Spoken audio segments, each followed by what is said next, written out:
na Numida app iguha inguzanyo yihuse nta ngwate usabwe, ushobora kubona kugeza kuri miliyoni. Icyiza cy'iki kigo ni uko batanga inguzanyo nta ngwate.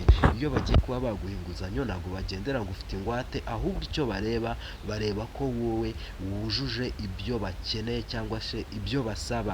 Hari umuntu bite yibaza ati basaba iki kugira ngo babe baguha inguzanyo nta ngwate? Rwose baguha inguzanyo ugende uzamura ubucuruzi bwawe cyangwa se ugende wikorere imishinga yawe. Hari n'undi muntu ushobora kuba yahita yibaza ngo inguzanyo batanga iva kuri angahe igera kuri angahe? Ahangaha batanga inguzanyo kuva ku giceri cy'ijana cyangwa se kuva ku giceri cya rimwe wenda kuzamuka ukagera kuri miliyoni 12. Hagati y'igiceri cya rimwe na miliyoni 12 wowe uhitamo amafaranga ushaka ko bakuguriza, kandi ikindi nanone wongera kuba wahitamo icyo ushaka ko amafaranga bagiye kuguha wowe azakumarira. Icyo ngicyo ni icya mbere. Ikindi cya kabiri, hari umuntu uri buhite yibaza ngo amafaranga bayaha umuntu umeze ute? Amafaranga bayaha umuntu wese ufite bizinesi imaze hejuru y'amezi 6 ikora, kandi ikindi akaba afite ibyangombwa byemewe na RDB. Aho ngaho bavuze aho gutyo bavuze umuntu wese ufite TIN number y'ubucuruzi. Rwose ahangaha amafaranga urayabona. Urabizi buri wese ikintu akora. Hari abantu benshi cyane bari buhite bibaza ngo abantu b'abagenti bakorera Airtel cyangwa se bakorera MTN, abagenti b'amabanke ba Equity, ba BK, baki, niba wowe uri umwagenti ukaba ufite TIN number, impamvu mise mvuga abo ngabo nuko abagenti nabo burya bagira TIN number, nabo bagira umusoro batanga.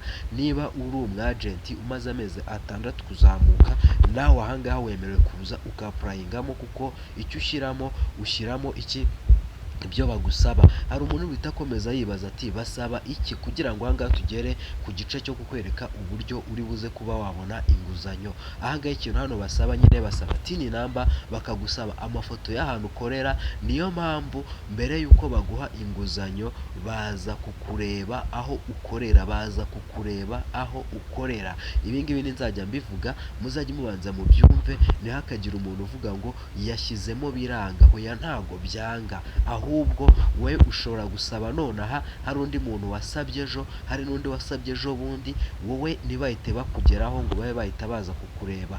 Amafaranga ahangaha uyahabwa mu masaha 28. Iyo bavuze mu masaha 28 ni igihe baba bavuye kuza kukureba. Okay, ahangaha rero tujya hano kuba twakomezanya mbereke uburyo wakwifungurira ino account. Yo narabiberetse, ndibuze kuza gushyira uburyo ufungura account, ndaza kubishyira muri description y'ikiganiro. Ahubwo uyu munsi wa none nje kwereka abantu uburyo wapurayinga ino nguzanyo, ukaba wayisaba, ukaba wayihabwa kuri telefone yawe. Ahangaha amafaranga atangwa kuri telefone, nta handi hantu atangirwa, ni kuri telefone yawe. Let's go, reka dutangire rero tube twareba uburyo ibi byose bikorwa akantu ku kandi. Rwose tube twareba rero. Aha hejuru barakubwira ngo urakaza neza ndahayo. Ahangaha ubwo ni izina ry'umuntu ufitemo ino account. Ahangaha bakakubwira ngo ongera uvugurura. Ahangaha iyo ukanzemo hano uba ugiye kongera kuvugurura. Ahangaha barakubwira ngo amafaranga usigaranye y'inguzanyo ni 0. Ni ukuvuga ngo ahangaha impamvu bandika mu mafaranga nsigaranye y'inguzanyo ni 0, ni uko ngewe ntago mfite nyine inguzanyo yabo. Kuko iyo wamaje kuva wafata inguzanyo, ahangaha bahita bakwereka inguzanyo usigaranye. Ahangaha tugiye kurebera hamwe uburyo basaba inguzanyo. Ahangaha hano tujya hano kurebera kuri kino gice usaba inguzanyo. Ahangaha rero niho tugiye kuba twakwisabira inguzanyo nta ngwate rwose, kandi inguzanyo itangwa mu masaha 28. Iyo wamaze gusaba ahangaha inguzanyo, nyuma y'amasaha 28 uhita uyibona kuri telefone yawe. Ni inguzanyo itangirwa kuri telefone kandi nta ngwate. Reka tube twakwirebera ahangaha rwose uburyo bikorwa. Tugiye gukandamo hano, ubundi ahasigaye tube twareba. Ahangaha rero iyo ukimara kwinjira ahangaha bahita bakwereka amategeko n'amabwiriza, bakakwereka ko baguhereza SMS, kandi bakakwereka ko security privacy yawe yizewe. Ubwo ibi ngibi byose uhita uza ugahita ukora muri aka kantu ko hasi, uhita ugakozemo, uhita ukora continue, ubundi ugahita ukomeza. Wamara gukomeza uhita ugera kuri kino gice, boom, uhita ugera kuri kino gice. Bahita kubaza ngo business yawe ni bwoko ki. Ahangaha uraza ugasoma izi business zose zirimo hano, uraza hano zose ugasoma, hasi wamara gusoma ugahita uselegitamo business yawe ubwoko bwayo. Ahangaha turebe ubucuruzi, kugura no kugurisha ibicuruzwa. Ahangaha ugura ukanagurishwa ibicuruzwa, ukora ibicuruzwa, gukora ibicuruzwa, gukora no kugurisha abantu. Ubwo abantu bafite amabutike muri buze mube mwakandamo hano, wenda ubwo habwa serivisi ku kazi, ku kiguzi. Ahangaha abantu muhabwa serivisi ku kiguzi, ni ukuvuga ngo ba bantu b'ama mobile money namwe muri buzemo hano, abantu b'abagenti muri buze mwe muhite mukoramo hano. Noneho ahangaha bakakubwira ngo ubuhinzi, uburobyi cyangwa ukora amatungo. Urumva namwe abantu mukora ibintu bijyanye n'amatungo, abantu b'abahinzi uri buze uhite uba wakora mo hano. Ni ukuvuga ngo ahangaha iki kintu cyo kise kinakemuka. Hari abantu bajyaga bambaza ahantu bakura inguzanyo y'ubuhinzi, dore namwe muri buze hano wowe mwakuramo hano inguzanyo y'ubuhinzi. Abantu mukora ibintu by'ubworozi, ibintu by'uburobyi, namwe muraza mube mwakoramo ahangaha, niho mwe muri buselegite. Noneho abantu b'abagenti mwe muraza muselegite ahangaha. Abantu bakora ubucuruzi bw'amabutike muraza muselegitemo ahangaha. Abantu mukora ubucuruzi nyine bwo kugura no kugurisha ibintu by'ibikoresho, cyangwa se abantu bagura ibibanza cyangwa se bagurisha amazu, namwe muraza mube mwakora ahangaha. Ahangaha tugiye hano kugenda tugendana. Noneho ahangaha hanyuma bakakubwira ngo nta business mfite. Ahangaha niba nta business ufite nawe uri buze ukoremo ahangaha. Urabona ko ahangaha abantu bose ahangaha bashobora kuba babona inguzanyo kandi nta ngwate. Ahangaha bafata abantu bose bashobora kuba babona inguzanyo nta ngwate. Noneho we numara guselegita aho hantu hose, wowe uraza uhita ukora hano hasi, uhite ufungura. Tuvuge ni urugero, njyewe ngiye kwandikamo ko nta business mfite, ariko wowe uri buze uselegitemo aha hantu hose kugira ngo ube wagaragaza ibyo ukora. Reka njye ngaragaza ko nta business mfite. Urabona ko nkimara kuhagaragaza hahita hajyamo akavi k'ubururu. Ahangaha bakahita bavuga ati komeza. Reka turebe hano, tugiye gukomeza, ariko ndi bugaruke nongere nereke nyine abantu bafite business. Ahangaha mpereye ku bantu nyine badafite ikintu bakora, reka bariho tuzajya twibandaho cyane, ariko nawe ufite icyo ukora nakweretse hejuru yuko uri buhasange ibyo gukora. Noneho ahangaha bahita bakubwira ngo ikibabaje ni uko inguzanyo zacu tuziha abacuruzi gusa. Urabona ahangaha niba nta business ufite, ahangaha nta nguzanyo wemerewe. Bisaba umuntu uba afite inguzanyo amaze iminsi akora. Noneho rero ubwo ngubwo ikintu kigiye kubaho ni uko tugiye guhita noneho twirebera kuri ba bantu bafite ibyo bakora. Niba nta kintu ukora wowe rwose wapi. Ahangaha tugiye hano guhita hano tureba abantu bafite ibyo bakora. Reka twifungurire ino serivisi ihabwa serivisi ku kiguzi. Reka bariho twifungurira ubwo abagenti twajyanye. Ahangaha bagahita bakubwira ngo urugero shyiramo imyenda. Ni ubwo ngubwo wowe urugero ahangaha wowe uri buhite ushyiramo agenti, cyangwa se kuba nyine uri umwagenti. Ahangaha dore hano tuhise dushyiramo agenti. Ahangaha tuhise dukomereza ku bagenti, ariko baguhaye urugero bakubwira ko ari imyenda. Ubwo nawe niba ucuruza imyenda uri bwandikemo imyenda, niba ucuruza inkweto urashyiramo inkweto, niba ukora ibintu bya salo urashyiramo hano ibintu bya salo, niba ucuruza ibibanza uraza ushyiremo nyine nta kibazo. Ibintu byose ahangaha uri buze kuba wasaba. Reka dukomeze. Noneho ahangaha bagahita bakubwira umaze igihe kingana gute, umaze igihe kingana gite nyine ukora. Ubu urumva ukora iyi business. Ahangaha uri buze hano uhite uhera kuri ano mezi. Ni ukuvuga ngo bahera ku mezi atandatu. Ino nguzanyo batanga bahera ku mezi atandatu. Noneho wowe uhita uselegitamo bitewe n'igihe umaze, niba ari imyaka 5, niba ari imyaka ingahe, wowe uraza uhite uba washyiramo. Reka nshyiremo amezi 6, nawe urashyiramo igihe umaze ukora. Noneho ahangaha bagahita bavuga ngo ibisabwa kugira ngo business yawe igomba kuba imaze amezi arenga 6. Urumva ahangaha hano bahita bakubwira ko isaba kuba imaze amezi arenga 6. Turahita dusubira inyuma ho gatoya, turahita dusubira inyuma gato gatoya, turahita dusubira inyuma ho gatoya nkwerekeho hano akantu, kuko urabona ibintu byose ndimo kugenda mbyerekana akantu ku kandi. Noneho ahangaha twari dusabye ko ari amezi 6, reka ahangaha reka duhindure amezi, kuko urumva bahera ku mezi 6 kuzamuka.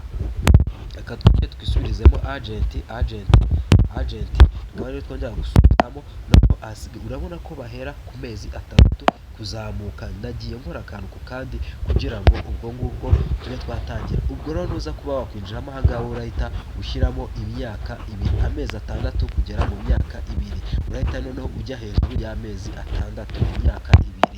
Okay, turahita dukandamo hano tuhite tuzamuka noneho, aho noneho ahangaha urabona wow, aho ngaho good, inguzanyo yawe ahangaha bahita batangira bakakubaza aho uherereye kugira ngo ukomeze gufungura uburyo bwo kubona aho uherereye. Ibi birakenewe kugira ngo wemeze ko uri muri business yawe.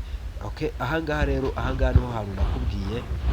Ahangaha ubu tugiye kuba twatangira kuba twafata inguzanyo, cyangwa se kuba twakwapurayinga, kuba twabona inguzanyo nta ngwate, kandi amafaranga akatugeraho mu masaha 28. Kuko ahangaha barakubwira ngo vuga ahantu uherereye kugira ngo ube noneho wakwemeza yuko ufite business yawe ukoreramo kandi ahantu uri.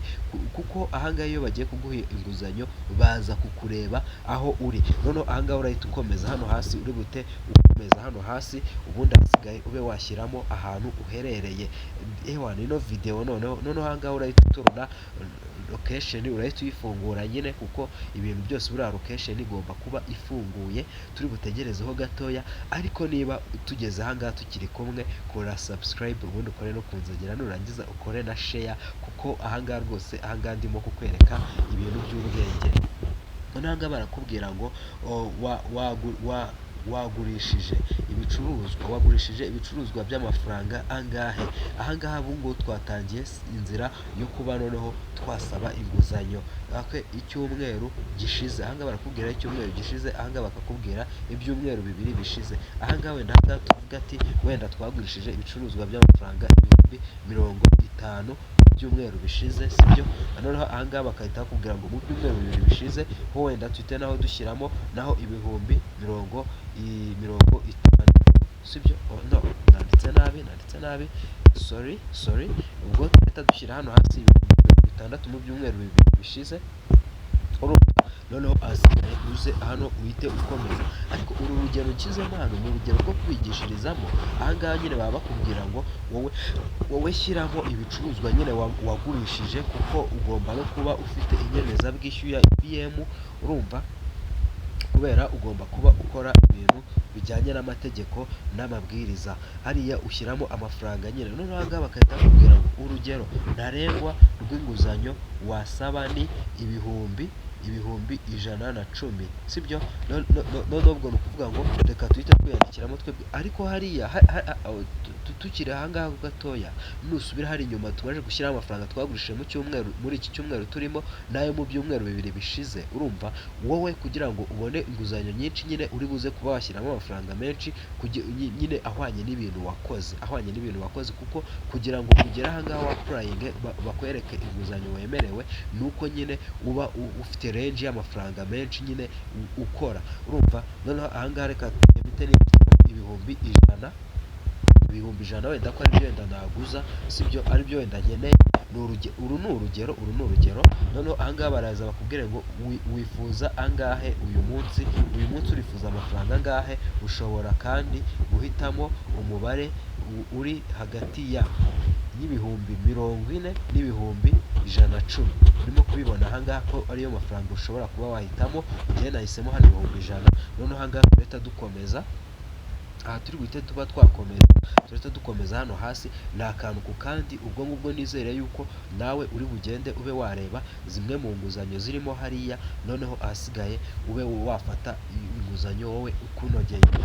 Ahangaha barahita bakubwira ngo urimo gusaba ibihumbi 100 nyine, amasezerano y'inguzanyo, ikiguzi cy'inguzanyo, ahangaha bagahita bakubwira ngo igiteranyo cy'amafaranga uzishyura ni amafaranga ayangaya. Igiteranyo ni ukuvuga ngo wowe urimo kuguza ibihumbi 100, bagahita bakubwira ikiguzi cy'ayo mafaranga, bagahita bakwereka amafaranga uzishyura ni ayangaya. Urumva ishyura uzayishyura mu minsi 30. ni ukuvuga ngo ahangaha nibwo buryo ushobora kuba wakwiyakiramo inguzanyo. Noneho ahangaha rero hasi barahita bakubwira ngo komeza. Ni ukuvuga ngo ahangaha tugeze hano kuri iki gikuta twihuse cyane, barakubwira ngo urimo gusaba amafaranga ibihumbi 100, ikiguzi cy'ayo mafaranga ni ayangaya. noneho bakakubwira amafaranga wowe uzishyura mu minsi 30. noneho aha hasi bagahita bakubwira ngo komeza. Ahangaha turi bute hano tuba twakomeza niba dushaka kuba twakomeza kuba twasaba ino nguzanyo. Noneho ahangaha rero bahita bakubwira ngo shyiramo indangamuntu yawe, tuzayikoresha kugira ngo turebe niba ibyo waduhaye byose ari byo. Urumva ahangaha noneho ahangaha urahita ushyiramo hano indangamuntu yawe. Ahangaha uraza uhita wandikamo hano indangamuntu yawe neza. noneho ahangaha bahita bakubwira ngo uruhushya rwo gutwara perime. N'ahangaha niba udafite irangamuntu yawe uraza hano ushyiremo uruhushya rwo gutwara ibinyabiziga arirwo perime, cyangwa se aha hasi uhite uba washyiramo pasiporo yawe. Numara gushyiramo ibingibi byo dushyizemo ahangaha ntabwo ubishyiremo kubera yuko naba nyine ngiye kugaragaza umwirondoro wanjye. Noneho numara gushyiramo hano ibingibi basaba uraza uhite ukomeza ahangaha. Nukomeza ahangaha urabona ko byanditse mu Kinyarwanda, wowe ikintu kiri bubeho urahita nyine urabukanda ahangaha uhite ukomeza, uhite wongera winjiremo. Ikintu kiri bukubwire ko iyi step nayo wayisimbutse, aka kantu k'ubururu kari buhite kimuka kagera ahangaha. noneho asigaye bahite bakubaza ahantu uri bushyiremo amafoto yawe n'ibicuruzwa byawe. Rero ubwo ngubwo ni kaza kagera ahangaha tayari inguzanyo uba wamaze kuyibona. Icyo uri bukore uri butegereze bazaguhamagare baze kuba bakureba ahantu ukorera, ubundi nibamara kubona ibicuruzwa byose ufite cyangwa se ahantu ukorera, bazahita bagenda bahite bakubwira ko mu masaha 24 amafaranga yawe uraba uyabonye kuri telefone yawe. Ubu ngubu rero nibwo buryo bwonyine ushobora kuba wabonamo ino nguzanyo hamwe na Numida. Abantu benshi cyane bajyaga bambwira ngo ibintu ngo ntabwo bikora, uyu munsi wa none mberetse yuko rwose dushobora kugendana akantu ku kandi ukaba wakwisabira inguzanyo kandi amafaranga yawe ukayahabwa neza nk'uko bikwiriye.